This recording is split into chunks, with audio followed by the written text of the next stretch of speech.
Let's start the topic. Accounting. What is accounting?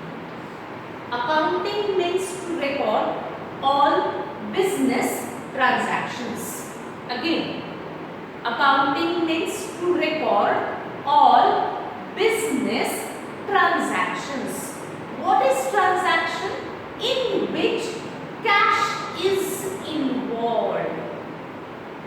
In which cash is involved, all these transactions are recorded in a separate register. That is accounting. Again I repeat. Accounting means to record all business transactions. In business, there are n number of transactions. All these transactions are recorded in a separate register called as journal book. Business में बहुत सारे transactions होते हैं. इन transaction को systematically books of account में record करना यानी accounting maintain करना. अब ट्रांजैक्शन किसको कहेंगे? जिसमें कैश इज इन्वॉल्व. जिसमें कैश है वो बनता है बिजनेस का transaction. All these transactions are recorded in a separate register called as journal book. How you record it in journal book? Date wise.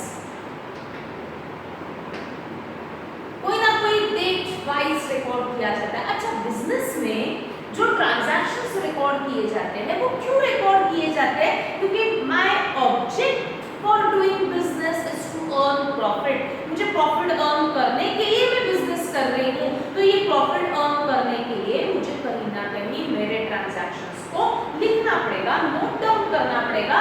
वो नोट डाउन कहाँ पे होगा? जर्नल बुक में. कैसे नोट डाउन होगा? Date wise. प्रॉफिट कैलकुलेट करना है मुझे at the end of the year. Profit कभी भी 1 मंथ 2 मंथ के बाद चलो प्रॉफिट निकाल के देखते हैं 3 मंथ्स, ऐसा नहीं होता. बिजनेस का प्रॉफिट कैलकुलेट किया जाता है at the end of the year. यानी ये डेट वाइज जो जर्नल बुक में रिकॉर्डिंग होने वाला है वो डेट वाइज का पीरियड रहेगा हमेशा 12 मंथ्स. ये 12 मंथ्स कुछ भी हो सकता है. जनवरी टू दिसंबर, अप्रैल टू मार्च, कोई भी 12 मंथ्स हो सकता है. जिस ईयर के लिए आप प्रॉफिट कैलकुलेट करते हो वो ईयर कहलाया जाता है फाइनेंशियल ईयर. कैलेंडर ईयर अलग होता है. कैलेंडर ईयर फिक्स है जनवरी टू दिसंबर. Financial year means those year जिस ईयर के लिए मैं प्रॉफिट कैलकुलेट करने जा रही हूँ वो ईयर मेरे लिए बनता है फाइनेंशियल ईयर. ये फाइनेंशियल ईयर कुछ भी 12 मंथ्स का हो सकता है. जनवरी टू दिसंबर भी हो सकता है, अप्रैल टू मार्च भी हो सकता है, but standard year is April to March. इस अप्रैल टू मार्च के लिए इस जर्नल बुक में अकाउंटिंग रिकॉर्डिंग करना पड़ता है, बट डेट वाइज रिकॉर्ड करना पड़ता है. Standard year is April to March and April की entries, then May, then June, then July, then August, likewise फिर 31 मार्च तक इस जर्नल बुक में सारे ट्रांजैक्शंस को रिकॉर्ड किया जाता है. Again, what is accounting? Accounting means to record all business transactions. What is transaction? In which cash is involved. All these transactions are recorded in a separate register. उस register को नाम दिया गया है journal book. How you record it in journal book? Date wise. ये date wise का period कितना रहेगा? 12 months. जो 12 months के लिए आप अकाउंटिंग करते हो उस पीरियड को कहा जाता है financial year. Financial year means जिस ईयर के लिए आप प्रॉफिट कैलकुलेट करने जा रहे हो वो ईयर आप कुछ भी ले सकते हो. 12 मंथ्स का होना चाहिए, but standard year is April to March. देखो समझाएगा. मैं तो फिर दो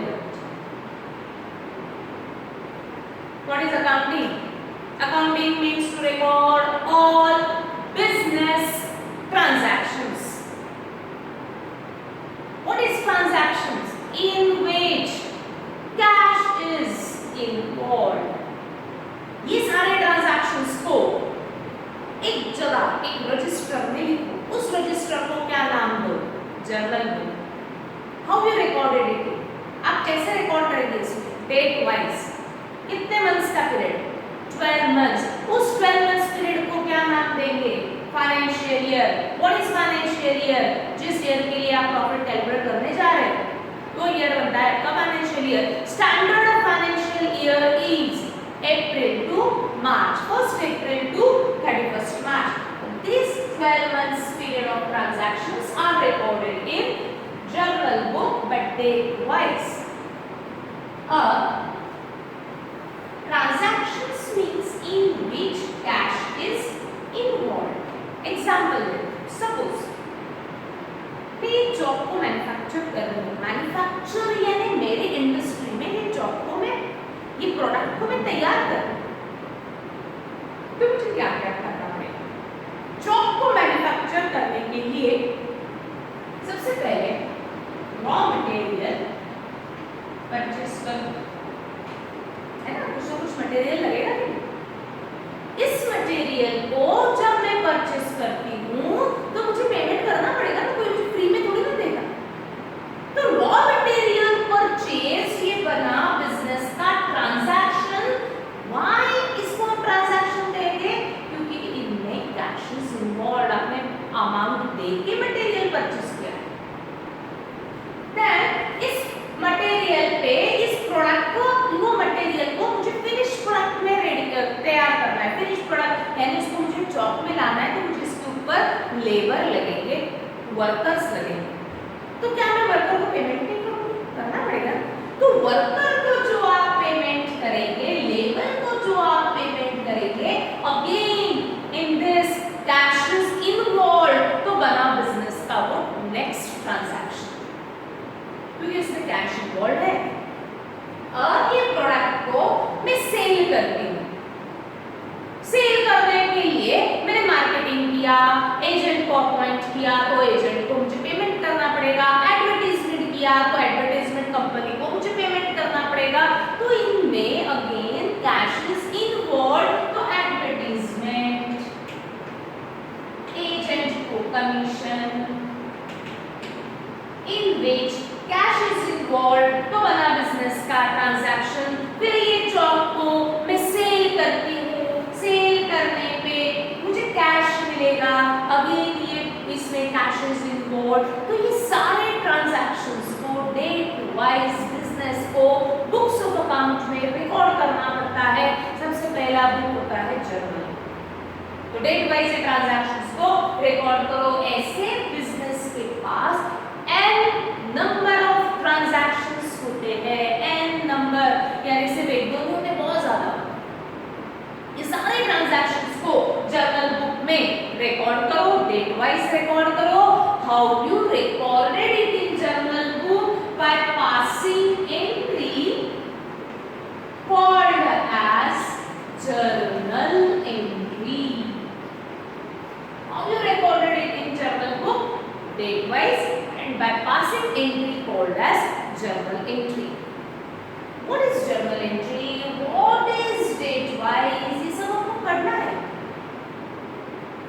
अब raw material purchase date wise मैंने रिकॉर्ड किया, तो जर्नल बुक में मैं कैसे भी नहीं लिखूंगी raw material purchase, payment given to worker, no. Again ये ट्रांजैक्शंस को रिकॉर्ड करना है तो date wise and in systematic manner इस ट्रांजैक्शन को मुझे एंट्री में कन्वर्ट करना पड़ेगा, और उस एंट्री को हम कहते हैं जर्नल, नॉट जनरल ना, जर्नल एंट्री। और इस एंट्री को in raw material purchase by passing entry, तो मुझे जर्नल एंट्री में इसको कन्वर्ट करना पड़ेगा। पेमेंट गिवन टू लेबर, इसको मुझे एंट्री में कन्वर्ट करना पड़ेगा। पेड एडवर्टाइजमेंट पेड एंट्री में कन्वर्ट करना पड़ेगा। Agent commission paid converted in journal entry. Sale हुआ जर्नल में कन्वर्ट करो। इस तरीके से सारे ट्रांजैक्शंस को जर्नल बुक में रिकॉर्ड करने के लिए मुझे एक एंट्री पास करनी पड़ती है। उस एंट्री को हम कहते हैं जर्नल एंट्री। राइट? मैं रुक रही हूँ 2 मिनट, फटाफट रिवाइज करेंगे यहाँ तक। Subject is bookkeeping and accountancy. Basic concept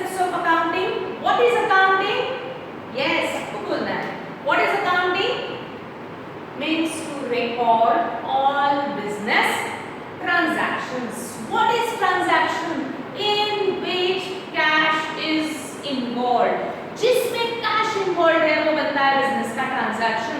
Personal feelings business के books of account में record नहीं होते. तो पर्सनल फीलिंग्स को बुक्स ऑफ अकाउंट में रिकॉर्ड नहीं करना क्योंकि उसमें कैश इन्वॉल्व ही नहीं है। तो कौन से ट्रांजैक्शंस रिकॉर्ड करेंगे आप बिजनेस जिसमें cash is involve? All these transactions are recorded in a separate register called as journal book. उस रजिस्टर को हम क्या नाम लेंगे? Journal book. जैसे अकाउंट्स का रजिस्टर में आप अकाउंट से करने वाले हो, इकोनॉमिक्स के रजिस्टर में आप इकोनॉमिक्स से करने वाले हो, तो बिजनेस का जो रजिस्टर रहेगा जिसमें आप फर्स्ट टाइम एंट्री को रिकॉर्ड करते हैं उस रजिस्टर को क्या नाम दिया? Journal book. In journal book how you recorded the transaction date wise. ये पीरियड डेट वाइज का रहेगा हमेशा फॉर 12 मंथ्स क्योंकि प्रॉफिट कैलकुलेट किया जाता है at the end of the year. Year end होता है आफ्टर कंप्लीटिंग 12 मंथ्स। तो ये 12 मंथ्स के पीरियड को मुझे इस जर्नल बुक में डेट वाइज रिकॉर्ड करना है। ये 12 मंथ्स के पीरियड को हम नाम देते हैं फाइनेंशियल ईयर।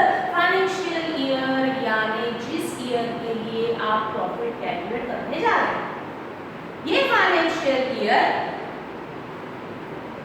कुछ भी हो सकता है, सितंबर टू अक्टूबर, जनवरी टू दिसंबर, but standard financial year is always 1st April to 31st March. ये 12 मंथ्स की एंट्रीज मुझे जर्नल बुक में रिकॉर्ड करनी है by passing entry called as journal entry.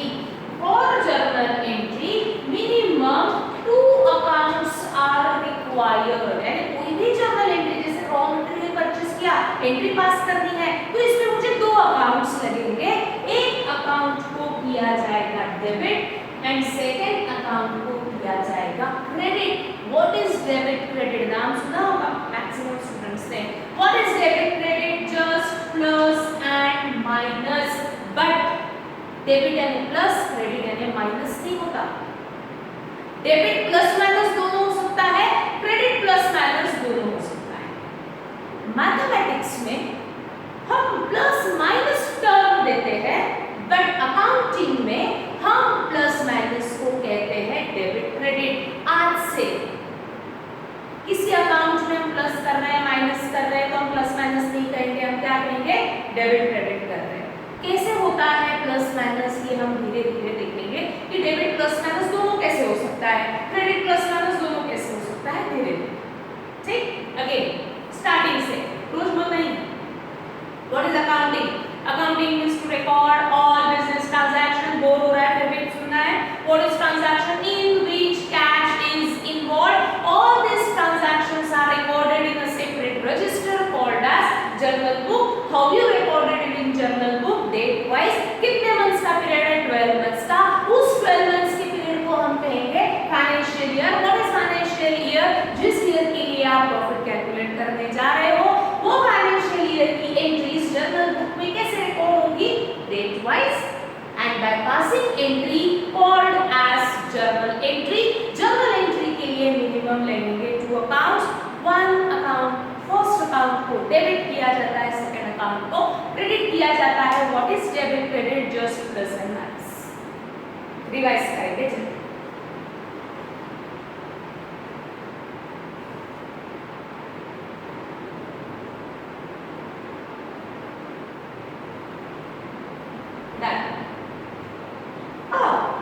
Journal entry के लिए जो ये मिनिमम 2 अकाउंट्स मुझे रिक्वायर्ड है, ये 2 अकाउंट्स कौन से होते हैं? Write down. देयर आर, हाँ लिखेंगे सभी। There are 3 types of accounts. There are 3 types of accounts. Personal account, first one is personal account, second one is real account and third one is nominal account.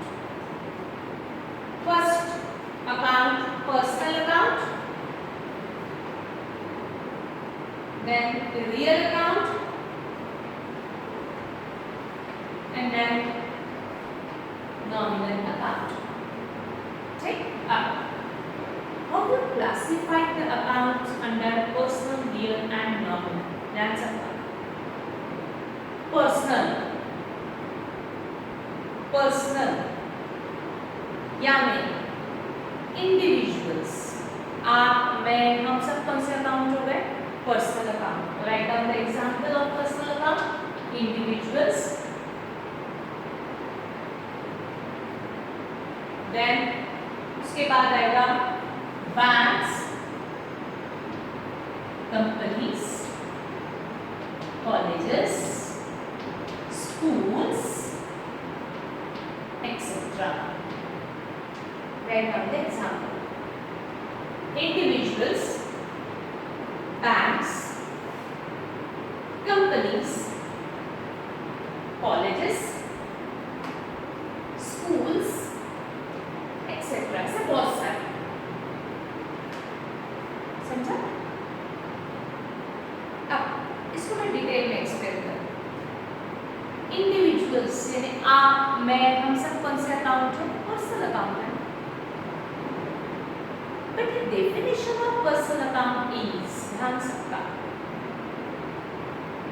जिनके साथ आप monetary exchange is possible, जिनके साथ आप dealing कर सकते हो. Monetary exchange यानी पैसे का लेन देन कर सकते हो, वो क्लासिफाई किए जाते हैं अंडर पर्सनल अकाउंट. जैसे मैंने एग्जांपल लिखा है बैंक. बैंक में जाने के बाद आप कैश डिपॉजिट कर सकते हो, आप कैश विड्रॉ कर सकते हो, यानी आप monetary exchange is possible with bank. Bank के साथ monetary exchange is possible. That's why banks are classified under personal account, but it is called as artificial personal account. What is artificial personal? वो ऐसे चलती फिरती नहीं दिखती, उसको माना जाता है पर्सनल अकाउंट. क्यों? क्योंकि इनके साथ monetary exchange is possible. Then companies. Suppose मैंने रिलायंस कंपनी के शेयर्स परचेस किए, तो मैंने क्या किया? मैंने अपना पैसा रिलायंस कंपनी को दिया. रिलायंस कंपनी उसके अगेंस्ट आपको शेयर सर्टिफिकेट देती है. वो शेयर सर्टिफिकेट रिलायंस कंपनी के नाम से होता है, ना कि अंबानी के नाम से होता है.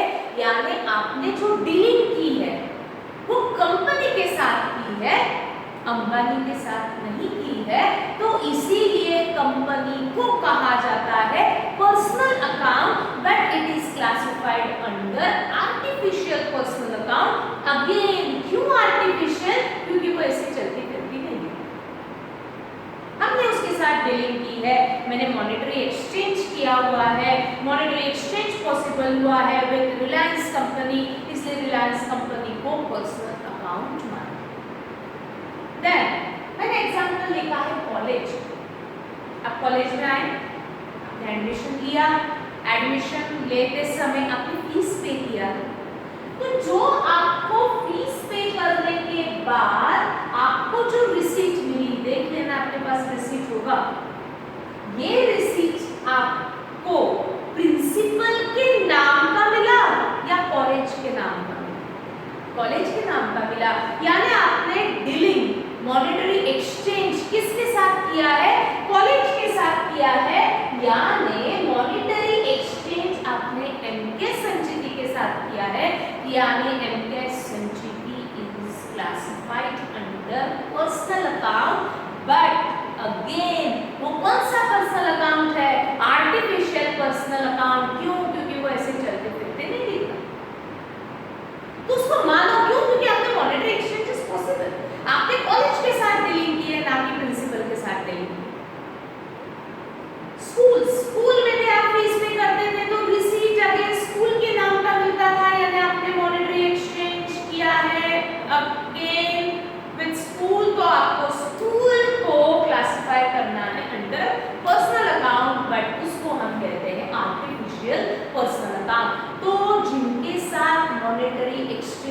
पॉसिबल, उनको क्लासिफाई करो अंडर पर्सनल अकाउंट। आप शॉप में जाते हो, कोई भी रेडीमेड शॉप में अगर हम कोई चीज परचेस करते हैं तो रिसीट आपको शॉप के नाम का मिलता है, दैट मींस आपने डीलिंग शॉप के साथ की है, यानी वो बन गया कौन सा अकाउंट, पर्सनल अकाउंट। क्यों? क्योंकि monetary exchange is possible with shop. तो जिनके साथ आप मॉनेटरी एक्सचेंज कर सकते हो, डीलिंग कर सकते हो, all those accounts are classified under personal account always.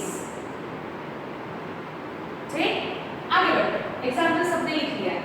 Real account, real account means to whom monetary exchange is not possible.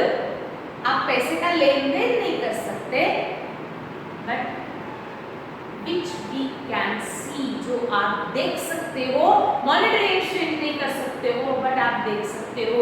आप जहां बैठे हो घर पे, आपके आजू बाजू में देखो, आप मॉनेटरी एक्सचेंज नहीं कर सकते हो बट आपको वो चीज दिख रही है, फर्नीचर घर का। Monetary exchange is possible with furniture. क्या मैं पैसे का लेन देन फर्नीचर के साथ कर सकती हूँ? No, that means furniture is not classified under personal account, but आप उसको देख सकते हो। दैट मींस ये कौन सा अकाउंट में क्लासिफाई किया जाएगा? Real account. आपसे ये आदत डालना है, जब हम देखते हैं आजू बाजू में कौन सा पर्सनल है, कौन सा रियल है, कौन सा नॉमिनल है, ये क्लासिफाई करते हुए आपको आना चाहिए। और आज ही आपको देखना है आपके घर पे भी कौन सा पर्सनल अकाउंट के अंदर आएगा, कौन सा रियल अकाउंट के अंदर आएगा, कौन सा नॉमिनल अकाउंट के अंदर आएगा। तो फर्नीचर आपने देखा, monetary exchange is not possible, but आप उसको देख सकते हैं। रेफ्रिजरेटर, आपके घर का जो रेफ्रिजरेटर है, monetary exchange is possible with refrigerator? No, but हम देख सकते हैं। That means refrigerator, which type of account is real account. Television, जो टीवी है आपके घर का, which type of account is monetary exchange is not possible with personal। ऐसा आपको मन में बोलना है, क्या मैं इसके साथ पैसे का लेन देन कर सकता हूँ? क्या नहीं, बट मुझे दिखता है, that means TV is classified under real account।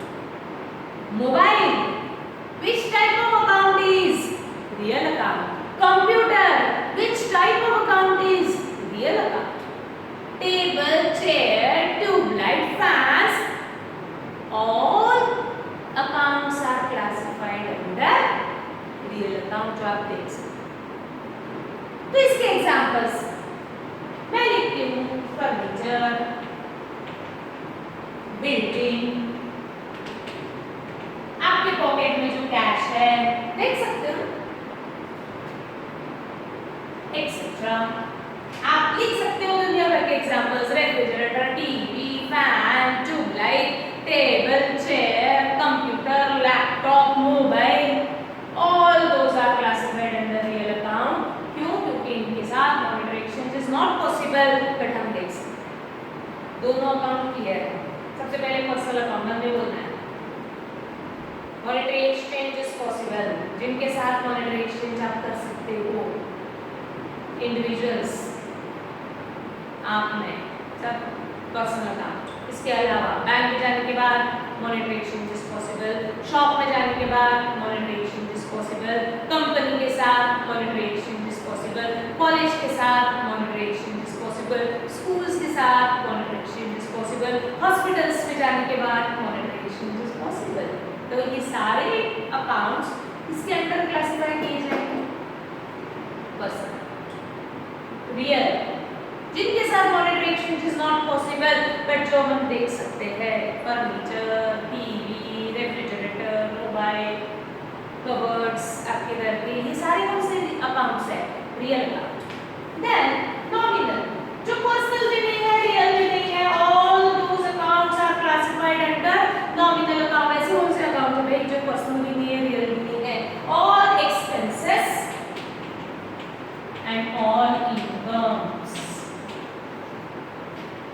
Business के जितने भी एक्सपेंसेस होते हैं, एक्सपेंसेस हम किसको कहते हैं?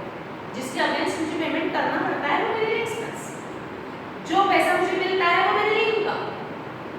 तो all expenses and all incomes are classified under nominal account.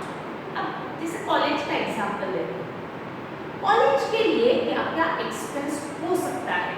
College के लिए सोचो आप, जैसे ये कॉलेज है, कॉलेज के लिए क्या क्या एक्सपेंस होगा? इलेक्ट्रिसिटी बिल पे करना, राइट, टेलीफोन बिल पे करना, बिल्डिंग का मेंटेनेंस पे करना, तो मेंटेनेंस चार्जेस, ये कॉलेज के लिए बन गए एक्सपेंस। और क्या एक्सपेंस हो सकता है? वाटर बिल, टैक्सेस पे करना, वेरी गुड, ये मुझे पता है, ये दिमाग में आते हैं सब। ये सारे एक्सपेंसेस को क्लासिफाई किया जाता है अंडर नॉमिनल। क्या बिजनेस टीचर को सैलरी, कॉलेज बिजनेस को सैलरी मिलेगा? देगा। तो कॉलेज के लिए सैलरी, जो टीचर्स को सैलरी बिजनेस देता है, वो कॉलेज के लिए क्या है? एक्सपेंस है, राइट। कॉलेज के लिए अब इनकम सोचो, आपको ही सोचना है, मुझे बताने की जरूरत ही नहीं। इनकम फॉर कॉलेज क्या होगा? इनकम, ये tuition fees, very good, tuition fees मिला। फाइन कलेक्शन, जब आप आई कार्ड नहीं बनते हो ना तो फाइन लिया जाता है, तो ये फाइन मिल रहा है ना कॉलेज को, that means it is income for college. तो ऐसे expense incomes are classified under nominal. तो एक्सपेंसेस के एग्जांपल्स में लिख लेती हूँ, सैलरी, वर्कर को दे रहे हैं wages, electricity bill, mobile bill, ये सारे आपके हो गए हैं एक्सपेंसेस। इनकम्स, जो पैसा मिलता है वो होता है इनकम। कॉलेज फीस मिला बिजनेस कॉलेज को, तो फीस इनकम रहेगा, फाइन कलेक्शन इनकम रहेगा, ये सारे इनकम्स क्लासिफाई किए जाते हैं अंडर नॉमिनल अकाउंट। एक बार स्टार्टिंग से मैं रिवाइज कर रही हूँ, सभी मेरे साथ बोलना है घर पे। कौन सा subject? Book keeping and accounting. What is accounting? means to record all business transactions. What is transaction? In which cash is involved. मुझे ये टेबल बहुत अच्छा लगता है, ये पर्सनल फीलिंग्स बिजनेस की बुक्स पे रिकॉर्ड नहीं होता, क्योंकि इस फीलिंग में मॉनेटरी कैश है ही नहीं। What is accounting? Accounting means to record all business transactions. What is transaction? In which cash is involved. All these transactions are recorded separately in a register. उस register को क्या नाम दिया है? Journal book. How you recorded it in journal book? Date wise. कितने months का period रहेगा? हमेशा 12 मंथ्स. वो 12 मंथ्स की पीरियड को हम कहेंगे, देखो बोर्ड पे, फाइनेंशियल ईयर. फाइनेंशियल ईयर इसको कहते हैं जिस ईयर का हम प्रॉफिट कैलकुलेट करते हैं, वो ईयर हमारे लिए होता है फाइनेंशियल ईयर. ये फाइनेंशियल ईयर की ट्रांजैक्शंस जर्नल बुक में फर्स्ट टाइम रिकॉर्ड करो, बट कैसे भी रिकॉर्ड नहीं होता, by passing entry called as journal entry. Journal entry के लिए मिनिमम आपको कितने अकाउंट्स लगने वाले हैं? 2. एक अकाउंट को किया जाता है डेबिट, दूसरे अकाउंट को किया जाता है credit. What is debit credit? Just plus and minus. किसी अकाउंट को डेबिट कर रहे हैं, यानी प्लस कर रहे हैं या माइनस कर रहे हैं, किसी अकाउंट को क्रेडिट कर रहे हैं, प्लस कर रहे हैं, माइनस कर रहे हैं. डेबिट प्लस माइनस दोनों हो सकता है, क्रेडिट प्लस माइनस दोनों हो सकता है. ये जो 2 अकाउंट मुझे चाहिए जर्नल के लिए, वो कौन से हो सकते हैं? पर्सनल, रियल और नॉमिनल. पूरा अकाउंटिंग ये 3 अकाउंट में ही बेस है, इसके बाहर कुछ है ही नहीं. तो पर्सनल हम किसको कहते हैं? जिनके साथ मॉनेटरी एक्सचेंजेस पॉसिबल. एग्जांपल्स मैंने दिए हैं. रियल अकाउंट किसको कहेंगे? जो which we can see, जो हम देख सकते हैं, but monetary exchanges not possible. Then nominal, जो पर्सनल भी नहीं है, नॉमिनल भी नहीं है, that means all expenses and all incomes. अब ये जो जर्नल बुक में हम रिकॉर्ड करते हैं ना,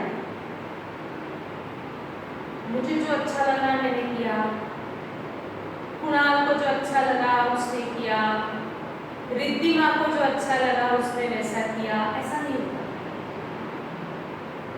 सबको रूल्स फॉलो करने पड़ते हैं. जैसे आप कॉलेज में आते थे तो मैंने कल आपको रूल्स बताए, attendance compulsory, wearing T shirt is compulsory, I card is compulsory, college में बताया था. वैसे ही बुक्स ऑफ अकाउंट में रिकॉर्डिंग करने के लिए रूल्स ताकि सबका अकाउंटिंग स्टैंडर्ड हो। स्टैंडर्ड मीन्स एक समान। कौन देगा rules? ICAR, institute of charter accountants of India के गाइडलाइंस में यहाँ अकाउंटिंग करना होता है इंडिया। IFRS क्या होता है, नाफ्रा क्या होता है, ये हम देखेंगे बात। तो आपको अकाउंटिंग, अगर मेरा बिजनेस इंडिया में है तो मुझे इंडिया में जो रूल्स बने उनको फॉलो करना पड़ेगा। कौन देगा रूल? ICAR देगा, institute of charter accountants of India के गाइडलाइंस के अंदर आपको सारा अकाउंटिंग करना पड़ता है। कंसेप्ट्स है, कन्वेंशंस है, अकाउंटिंग स्टैंडर्ड्स है, धीरे धीरे हम ये सब पढ़ने वाले हैं। तो ये ICAR के गाइडलाइंस के अंदर भी आपको सारे रूल्स को फॉलो करते हुए अकाउंटिंग होता है। मुझे जो अच्छा लग रहा वो मैं रिकॉर्ड नहीं कर सकती, ठीक? तो क्या होता है ICAR के गाइडलाइंस, क्या होता है IFRS, क्या होता है नाफ्रा, हम पढ़ेंगे कल के लेक्चर, ठीक? तो आज का जितना भी मैंने एक्सप्लेन किया है टिल क्लासिफिकेशन ऑफ अकाउंट्स, ये सबको समझ में आना चाहिए, तब जाके हम आगे बढ़ सकते हैं। मंडे ऑनवर्ड्स आपके लेक्चर्स एक टाइम टेबल के अनुसार फ्राइडे एंड सैटरडे हम 2 ही लेक्चर्स आपको, वैसे 2 डेली 2 लेक्चर्स रहेंगे, बट हम धीरे धीरे उसको इम्प्लीमेंट करेंगे फ्रॉम मंडे से।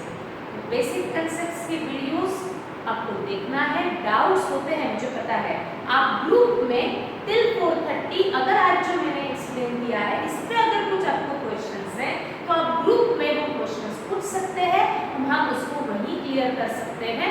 बट मंडे ऑनवर्ड्स हो सकता है हम डाउट्स के लिए आपको लाइव सेशन ले, कोई ऐप हम आपको बताएंगे उसमें हम लाइव सेशन लेंगे और वहाँ डाउट्स क्लियर करेंगे। Thank you.